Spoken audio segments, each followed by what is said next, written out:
नमस्कार प्रिय भक्तगणों, जय श्री राधे कृष्णा। भक्तों, भाद्रपद मास के शुक्ल पक्ष की अष्टमी तिथि को राधा अष्टमी यानी राधा रानी के प्राकट्य दिवस के रूप में मनाया जाता है। तभी से हर साल इस दिन को राधा अष्टमी के रूप में मनाया जाता है। द्वापर युग में इस पावन तिथि पर देवी राधा रानी का जन्म हुआ था। यह तिथि 11 सितंबर को है। पौराणिक कथाओं में बताया गया है कि राधा जी का जन्म माता के गर्भ से नहीं बल्कि वो वृषभानु जी की तपोभूमि से प्रकट हुई थी।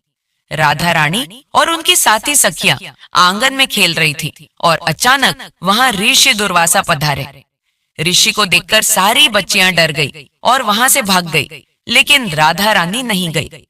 वो वहीं पर खड़ी रही दुर्वासा मुनि के समक्ष, और फिर ऋषि दुर्वासा ने राधा रानी के समक्ष एक चीज की मांग की, एक ऐसी चीज जो अत्यंत दुर्लभ थी।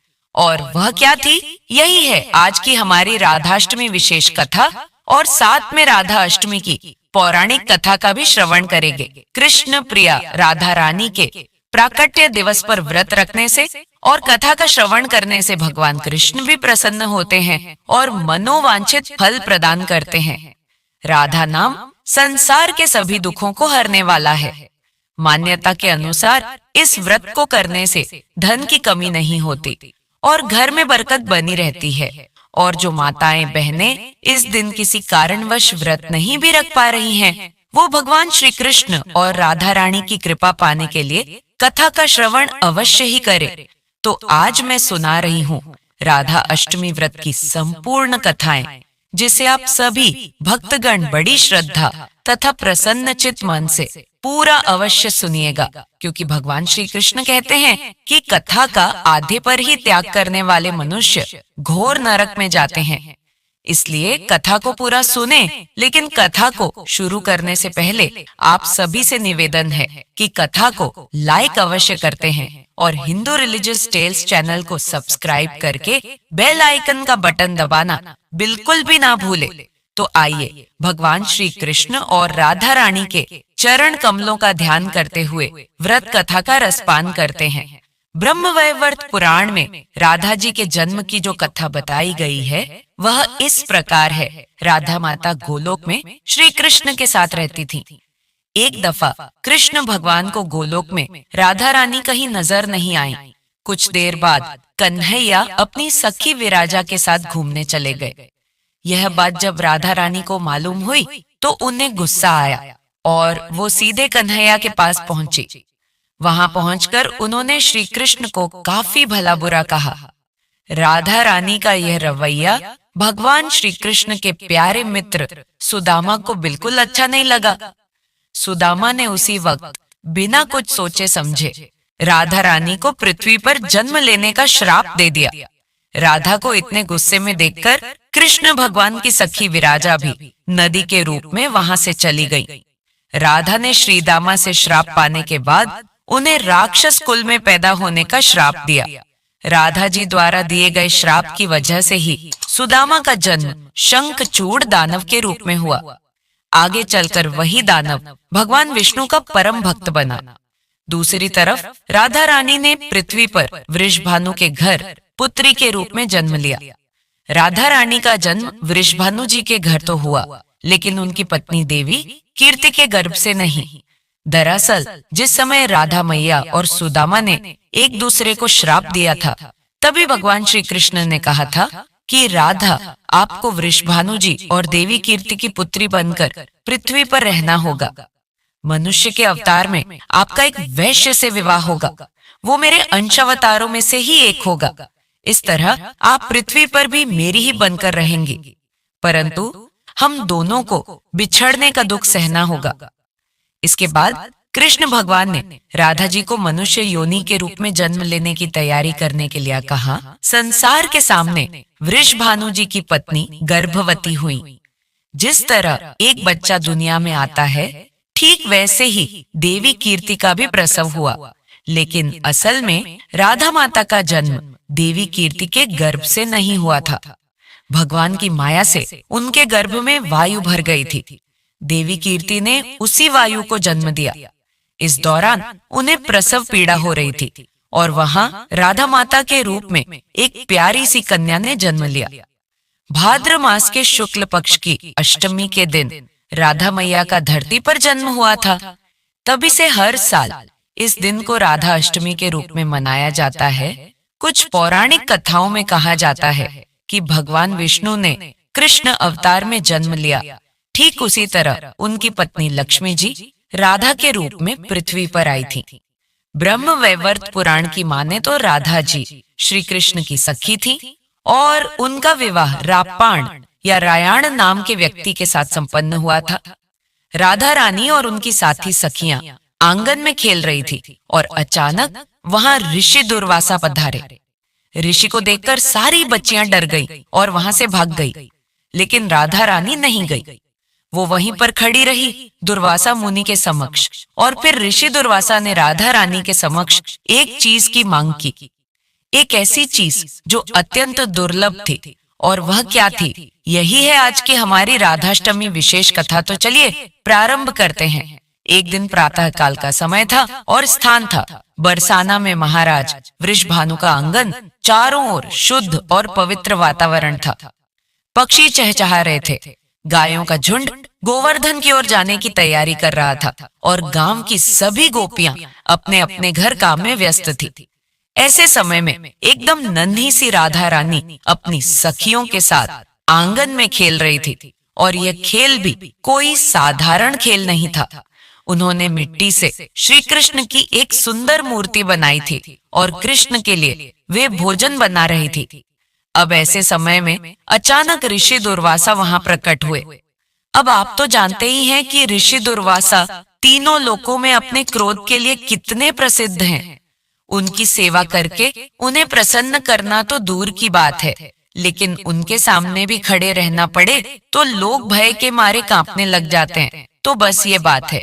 राधा रानी और उनकी सखियां भी जानती थी। तो जैसे ही उन्होंने आर्षि दुर्वासा को देखा तो सारी सखियां वहां से भाग गई, लेकिन राधा रानी उसी स्थान पर खड़ी रही। उनके शरीर के दिव्य आभा को देखकर दुर्वासा मुनि समझ गए, यह कोई साधारण कन्या नहीं है, यह स्वयं वृंदावनेश्वरी श्री राधा रानी है। उन्होंने मन में ही उन्हें प्रणाम किया और फिर राधा रानी से कहा, हे राधा रानी प्रिय नंदनी, मुझे अत्यंत भूख लगी है, क्या आप मुझे थोड़ा खीर प्रसाद दे सकती हैं? राधा रानी ने कहा, प्रणाम रिसीवर, मैं अवश्य ही आपके लिए खीर प्रसाद लेकर आती हूँ। आइए कृपया आसन ग्रहण कीजिए। यह कहकर राधा रानी अपनी माता कीर्तिदा के पास गई और उनसे कहा, मैया मैया, हमारे घर में महान ऋषि दुर्वासा पधारे हैं और वह मेरे हाथों से बनी हुई खीर खाना चाहते। यह सुनकर माता कीर्तिदा अत्यंत प्रसन्न हो गई। उन्होंने राधा रानी से कहा, पुत्री, यह तो हमारे लिए अत्यंत सौभाग्य की बात है, अवश्य ही तुम्हें उनको खीर प्रसाद खिलाना चाहिए। अपने माता की आज्ञा पाते ही राधा रानी प्रसन्नता पूर्वक खीर बनाने की सामग्री इकट्ठा करने लगी। उन्होंने सुगंधित चावल लिए, श्रेष्ठ गाय का दूध लिया और चीनी ली, और फिर चूल्हे के पास बैठ गई खीर बनाने के लिए। और कुछ ही समय में उन्होंने स्वादिष्ट सुगंधीदार खीर तैयार कर ली है। राधा रानी पहुंच गई दुर्वासा मुनि के पास। एक पात्र में खीर लेकर उन्होंने दुर्वासा मुनि को खीर परोसी, और जैसे ही ऋषि ने उस खीर का आस्वादन किया तो उन्हें एक दिव्यता का अनुभव हुआ। ऐसा स्वाद उन्होंने आज तक अपने जीवन काल में कभी नहीं चखा था। उन्होंने अपने मन की संतुष्टि तक उस खीर का रसपान किया। इस प्रकार राधा रानी से अत्यंत प्रसन्न होकर दुर्वासा मुनि ने कहा है, हे राधिके, मैं आपके आतिथ्य सत्कार से अत्यंत प्रसन्न हुआ हूँ। मैं आपको वरदान देता हूँ कि जो भी व्यक्ति आपके श्री हस्त से बने हुए भोजन को ग्रहण करेगा, उसकी आयु, कीर्ति और समृद्धि अक्षय बनी रहेगी, और इतना ही नहीं, उसमें प्रतिदिन वृद्धि होती रहेगी। इतना कहकर दुर्वासा मुनि वहां से चले गए। जब राधा रानी की सखियों ने यह सुना तो वे सब अत्यंत प्रसन्न हो गए और तुरंत जाकर उन्होंने माता को भी यह शुभ समाचार सुनाया। यह सुनकर माता भी अत्यंत प्रसन्न हुई। ऐसा शुभ समाचार छिपा कैसे रह सकता है? जैसे ही यशोदा मैया को इस बात का पता चला तो वे तुरंत बरसाना में माता कीर्तिदा के पास आ पहुंची और आते ही उन्होंने कहा, अरे कीर्तिदा, मैंने सुना है कि हमारी राधा को महान ऋषि दुर्वासा से विशेष वरदान प्राप्त हुआ है। देखो बहन, अब मैंने तो सोच लिया है और अब तुम भी मना मत करना।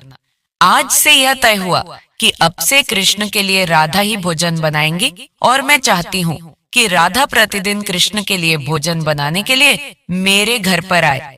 यह सुनकर माता कीर्तिदा ने हंसते हुए कहा, जैसी तुम्हारी इच्छा यशोदा रानी, यह तो मेरी राधा का सौभाग्य होगा जो वह तुम्हारे पुत्र कृष्ण के लिए भोजन बनाएगी। और तब से लेकर राधा रानी प्रतिदिन यशोदा नंदन कृष्ण के लिए भोजन बनाने की सेवा करने लगी है।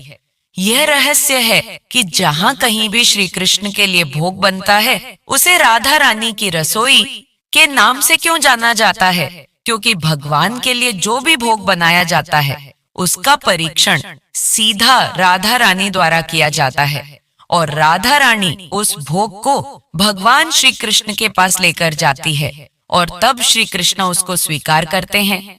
इसलिए कहा जाता है कि जब भी हम भगवान श्री कृष्ण को भोग अर्पित करें तो उसे पहले गुरु को अर्पित करके और फिर राधा रानी से प्रार्थना करके उनके द्वारा ही भगवान को अर्पित किया जाना चाहिए।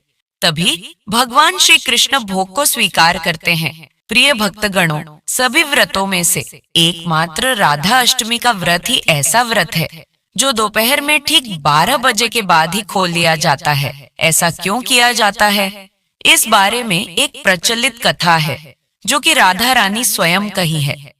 आइए इस कथा के माध्यम से जानते हैं कि आखिरकार क्यों श्री राधा अष्टमी के व्रत में दोपहर 12 बजे ही राधा जी को भोग लगाकर उपवास खोल लिया जाता है। इस बारे में एक कथा प्रचलित है जिसे स्वयं श्री राधा रानी ने कहा है। तो आप सभी श्रद्धा पूर्वक इस कथा को सुनिए। बात उस समय की है जब कंस के अत्याचारों से धरती के लोग बहुत दुखी हो गए थे। कंस अपनी प्रजा पर तरह तरह के अत्याचार कर रहा था, यहाँ तक कि उसने अपनी बहन और बहनोई देवकी और वासुदेव को भी कारागार में बंद करवा दिया था। तब सभी देवी देवताओं की प्रार्थना पर भगवान श्री कृष्ण ने ये वरदान दिया कि अब मेरा धरती पर अवतार होगा।